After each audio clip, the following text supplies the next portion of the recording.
नमस्कार, आपका स्वागत है हमारे चैनल पर। मैं मानसी और आप देखना शुरू कर चुके हैं देश और दुनिया की ताज़ा खबरें। तो सबसे पहले हम बात करेंगे संसद की। आज पूरे एक हफ्ते के गतिरोध के बाद आखिरकार सत्ता और विपक्ष राजी हुए हैं संसद चलाने के लिए। क्या हुआ आज संसद के दोनों सदनों में, जानेंगे। दूसरी खबर है महाराष्ट्र से, जहां काफी जद्दोजहद के बाद आखिरकार मुख्यमंत्री के चेहरे का चुनाव हो गया है।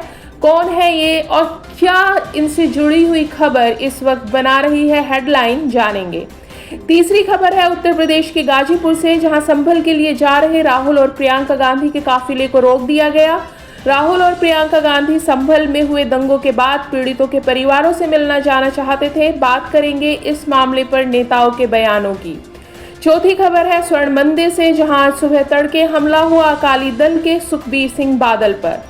पांचवी खबर है दक्षिण कोरिया से, जहां मार्शल लॉ के बाद अब राष्ट्रपति पर महाअभियोग चलाए जाने की तैयारी है।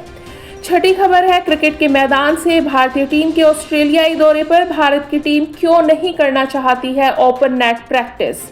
और सातवीं और आखिरी खबर में हम बात करेंगे एडिलेड की पिच की। इस पिच पर भारत के लिए क्या है नया सरप्राइज, जानेंगे। एक हफ्ते के गतिरोध के बाद संसद की कार्यवाही कल से शुरू हो गई। लोकसभा में विदेश मंत्री एस जयशंकर ने भारत चीन द्विपक्षीय संबंधों में हाल की घटनाओं के बारे में बताया। खासकर एलएसी के साथ डिसएंगेजमेंट और पेट्रोलिंग पर हुए समझौते पर उन्होंने बात की। गृह मंत्री अमित शाह ने 2005 के आपदा प्रबंधन अधिनियम में संशोधन करने के लिए बिल प्रस्तुत किया, जिसे विचार के बाद पास किया जाएगा। इस बीच विपक्षी सांसदों ने संसद के बाहर अदानी घोटाले के मुद्दे पर प्रदर्शन जारी रखा। रेल मंत्री अश्विनी वैष्णव ने सांसद मनीष जायसवाल द्वारा पूछे गए सवाल का जवाब देते हुए कहा कि प्रधानमंत्री मोदी ने झारखंड में रेलवे के विकास के लिए विशेष रूप से फंड आवंटित किया है। वैष्णव ने ओडिशा में 73,000 करोड़ रुपए के निवेश का भी उल्लेख किया, जो रेलवे के बुनियादी ढांचे के लिए किया गया है। प्रश्नकाल के दौरान लोकसभा अध्यक्ष ओम बिरला ने सांसदों से संक्षिप्त सवाल पूछने और संक्षिप्त जवाब देने की अपील की, ताकि 20 सवालों की सूची समय पर पूरी की जा सके। भाजपा सांसद तेजस्वी सूर्या ने निजी बीमा कंपनियों द्वारा दावा करने वाले 80% लोगों को मुआवजा नहीं देने का मुद्दा उठाया, यह कहते हुए कि 15 में से 10 निजी कंपनियों ने केवल 20% भुगतान किया है। रेलवे विधेयक पर चल रही चर्चा में कांग्रेस सांसद मनोज कुमार ने वंदे भारत ट्रेनों के उच्च टिकट कीमतों की आलोचना की है। विंटर सेशन के दौरान विपक्ष ने अडानी घोटाले, संभल हिंसा और मणिपुर अशांति जैसे मुद्दों पर विरोध किया, जिसके कारण कार्यवाही में काफी अड़चनें आई थीं। गतिरोध तब समाप्त हुआ जब विपक्ष और केंद्रीय सरकार दोनों ने संविधान पर चर्चा के लिए 13 से 14 दिसंबर को लोकसभा और 16 से 17 दिसंबर को राज्यसभा में बहस करने पर सहमति व्यक्त की। इसके अलावा वरिष्ठ तेलुगु देशम पार्टी सांसद मंगूटा श्रीनिवासुलु रेड्डी ने संसद में अपने सीट आवंटन पर निराशा जताई और विपक्षी पार्टियों ने सीटिंग व्यवस्था पर भी असंतोष व्यक्त किया। राज्यसभा में भी लंबे गतिरोध के बाद सामान्य कार्यवाही शुरू हुई और शून्यकाल के दौरान सार्वजनिक मुद्दों पर चर्चा हुई। आप सांसद संजय सिंह ने अडानी मुद्दे पर नियम 267 के तहत नोटिस दिया, लेकिन सभापति जगदीप धनखड़ ने इसे अस्वीकार कर दिया। कांग्रेस और विपक्षी दलों ने किसानों के मुद्दे पर चर्चा की मांग की अस्वीकृति का विरोध किया और सदन से वॉकआउट कर दिया। विदेश मंत्री एस जयशंकर ने राज्यसभा में भी भारत चीन सीमा विवाद पर बयान दिया, जिसमें उन्होंने सीमा समाधान के लिए द्विपक्षीय वार्ता की प्रतिबद्धता को दोहराया।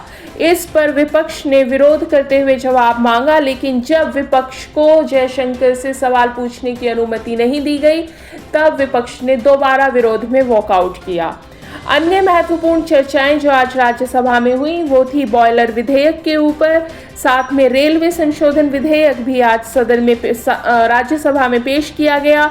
बांग्लादेश में हिंदुओं पर अत्याचार पर मथुरा की सांसद हेमा मालिनी ने चिंता व्यक्त की। राज्यसभा में बीएसएनएल पुनरुद्धार मामले पर मंत्री ज्योतिरादित्य सिंधिया ने 2019 के पुनरुद्धार पैकेज को बीएसएनएल को लाभ कमाने वाली इकाई में बदलने का श्रेय दिया।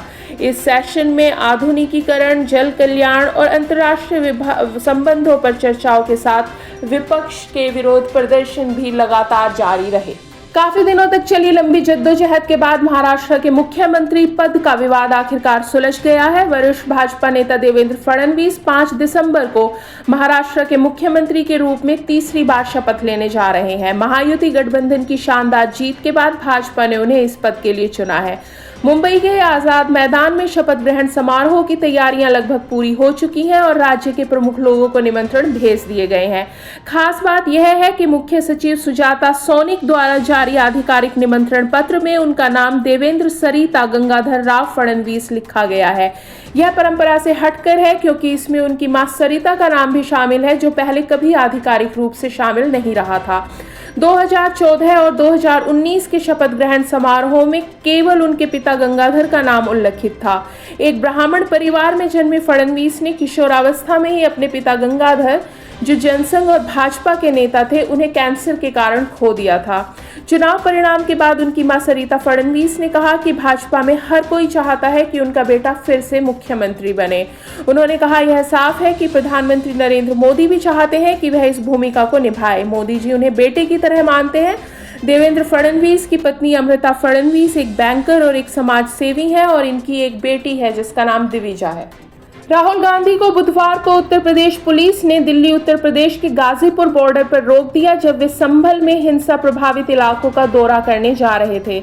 पुलिस ने कानून व्यवस्था का हवाला देकर राहुल गांधी और प्रियंका गांधी को प्रवेश नहीं करने दिया। राहुल गांधी ने इसे संविधान और लोकतंत्र के खिलाफ बताते हुए कहा कि यह उनके अधिकारों का हनन है। उन्होंने कहा कि वह अकेले पुलिस के साथ जाने के लिए तैयार थे, लेकिन उन्हें मना कर दिया गया। राहुल गांधी ने कहा कि यह नया भारत है जहां संविधान और अंबेडकर के विचार खत्म किए जा रहे हैं। प्रियंका गांधी ने भी कहा कि राहुल गांधी को पीड़ितों से मिलने का अधिकार है और पुलिस यह अधिकार छीन रही है। दूसरी तरफ बीजेपी नेता सुधांशु त्रिवेदी ने राहुल गांधी के दौरे को एक राजनीतिक ड्रामा बताया और उन्होंने कहा, यह दौरा केवल मीडिया का ध्यान खींचने के लिए है। कांग्रेस गठबंधन की नाकामियों को छुपाने के लिए यह दिखावा कर रही है। समाजवादी पार्टी प्रमुख अखिलेश यादव ने इसे बीजेपी की विकास विरोधी राजनीति करार दिया। उन्होंने कहा कि बीजेपी ऐसा माहौल बना रही है जहां विकास संभव नहीं है। संभल की हिंसा उनकी साजिश है। उत्तर प्रदेश सरकार ने कहा कि संभल में धारा 144 लागू है और राजनीतिक दौरे से माहौल खराब हो सकता है। पंजाब के मुख्यमंत्री भगवंत मान ने शिरोमणि अकाली दल नेता सुखबीर सिंह बादल पर स्वर्ण मंदिर के बाहर हुए हमले की कड़ी निंदा की और पंजाब पुलिस की तत्परता की प्रशंसा की। यह घटना बुधवार सुबह उस समय हुई जब सुखबीर बादल अपनी धार्मिक सजा, जिसे तनख्वाह भी कहा जाता है, उसे भुगतने के लिए गुरु रामदास द्वार के बाहर सेवा कर रहे थे। 68 वर्षीय हमलावर नारायण सिंह चोरा, जिन्हें एक पूर्व उग्रवादी बताया जा रहा है, उन्होंने बादल पर पिस्तौल से गोली चलाने की कोशिश की। हालांकि पास खड़े एक सादे कपड़ों के पुलिसकर्मी ने तुरंत चोरा को पकड़कर इस घटना को टाल दिया। गोली दीवार पर जा लगी और बादल सुरक्षित रहे। चोरा को मौके पर ही गिरफ्तार कर लिया गया। सीएम मान ने इसे पंजाब को बदनाम करने की साजिश बताया और पुलिस को तुरंत जांच कर रिपोर्ट सौंपने के निर्देश दिए हैं। पुलिस अधिकारी जसबीर सिंह ने बताया कि वे पहले से ही सतर्क थे और हमलावरों को देखकर उन्होंने तुरंत कार्यवाही की। सुखबीर बादल द्वारा अकाल तख्त द्वारा दी गई धार्मिक सजा के तहत गुरुद्वारे में सेवा कर रहे थे। दक्षिण कोरिया में विपक्षी दलों ने राष्ट्रपति यून सुक योल के खिलाफ महाअभियोग प्रस्ताव पेश किया है, जो उनके विवादास्पद मार्शल लॉ के फैसले के बाद आया है। राष्ट्रपति ने मंगलवार रात देश में मार्शल लॉ लागू किया था, जिससे पूरे देश में उथल-पुथल मच गई और हजारों प्रदर्शनकारियों ने सड़कों पर उतरकर राष्ट्रपति के आदेश का विरोध किया। हालांकि संसद में विरोध के बाद राष्ट्रपति ने अगले दिन अपने इस आदेश को पलट भी दिया। विपक्षी डेमोक्रेटिक पार्टी ने राष्ट्रपति के खिलाफ महाअभियोग प्रस्ताव पेश किया है और इसे शुक्रवार तक वोटिंग के लिए रखा जा सकता है। प्रस्ताव को पास करने के लिए 2/3 बहुमत की आवश्यकता है, जो विपक्षी दलों के पास है। विपक्ष ने राष्ट्रपति और उनके रक्षा तथा आंतरिक मंत्रियों के खिलाफ विद्रोह के आरोपों के तहत शिकायत करने की योजना बनाई है। सैन्य कानून के बाद या मार्शल लॉ के बाद दक्षिण कोरिया की आर्थिक स्थिति पर भी काफी असर पड़ा। शेयर बाजार में गिरावट आई और दक्षिण कोरिया की वॉन मुद्रा नीचे गिर गई। हालांकि दक्षिण कोरियाई केंद्रीय बैंक ने वित्तीय स्थिरता बनाए रखने के लिए कदम उठाए हैं। राजनीतिक अस्थिरता के बावजूद दक्षिण कोरियाई जनता का ध्यान आगामी घटनाओं पर है, क्योंकि राष्ट्रपति योन के खिलाफ महाअभियोग चल सकता है। भारत और ऑस्ट्रेलिया के बीच चल रही बॉर्डर गावस्कर ट्रॉफी के दौरान भारतीय खिलाड़ियों को एडिलेड में खुले अभ्यास सत्र के दौरान असुविधा का सामना करना पड़ा। 3 दिसंबर 2024 को भारतीय टीम का नेट सेशन खुले रूप से आयोजित किया गया था, जिसमें हजारों प्रशंसक इकट्ठा हो गए। इससे स्थिति काफी कंफ्यूजिंग हो गई और खिलाड़ी काफी प्रभावित हुए। कुछ प्रशंसकों ने खिलाड़ियों को सिक्स मारने के लिए कहा, जबकि कुछ प्रशंसकों ने फिटनेस पर अपमानजनक टिप्पणियां की। इसके अतिरिक्त कुछ ने खिलाड़ियों से बात भी करने की कोशिश की, जिससे वे और भी असहज हो गए। भारतीय टीम ने इस मुद्दे को लेकर क्रिकेट ऑस्ट्रेलिया से शिकायत की है और इसके बाद यह निर्णय लिया गया है कि अब इस दौरे के सभी नेट सेशंस बंद दरवाजों के पीछे होंगे। क्रिकेट ऑस्ट्रेलिया ने यह सुनिश्चित किया है कि आगे कोई भी अभ्यास सत्र पब्लिक नहीं होगा। केएल राहुल और अन्य खिलाड़ियों ने इस अनुभव को नया और असामान्य बताया, लेकिन उन्होंने इसे टेस्ट मैच की तैयारी के रूप में ही लिया। बीसीसीआई ने खिलाड़ियों के लिए मानसिक शांति सुनिश्चित करने के लिए यह कदम उठाया है। भारत और ऑस्ट्रेलिया के बीच बॉर्डर गावस्कर ट्रॉफी का दूसरा टेस्ट 6 दिसंबर को एडिलेड में शुरू होने जा रहा है, जहां भारत के लिए पिच एक नई चुनौती पेश कर सकती है। यही वह मैदान है जहां भारत 2020 में केवल 36 रनों पर सिमट गया था।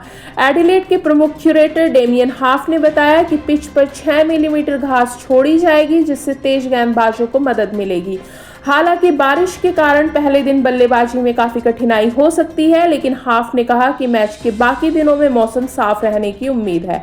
भारत पिछले टेस्ट में अपनी शानदार जीत के बाद मानसिक और शारीरिक रूप से एक मजबूत स्थिति में है, लेकिन उन्हें एडिलेड की पिच पर चुनौतियों का सामना करना पड़ेगा, यह बात सवालों से परे है। ऑस्ट्रेलिया के पास एक मजबूत बॉलिंग यूनिट है, जिसमें पैट कमिंस और जोश हेजलवुड शामिल है, जो भारतीय बल्लेबाजों के लिए मुश्किलें खड़ी कर सकते हैं। हालांकि जैसे जैसे मैच आगे बढ़ेगा, स्पिनर्स की भूमिका भी काफी महत्वपूर्ण हो सकती है। भारत और ऑस्ट्रेलिया के बीच यह मुकाबला बेहद रोमांचक और चुनौतीपूर्ण हो सकता है। नई और ताज़ा खबरों के लिए हमारे साथ जुड़े रहिए।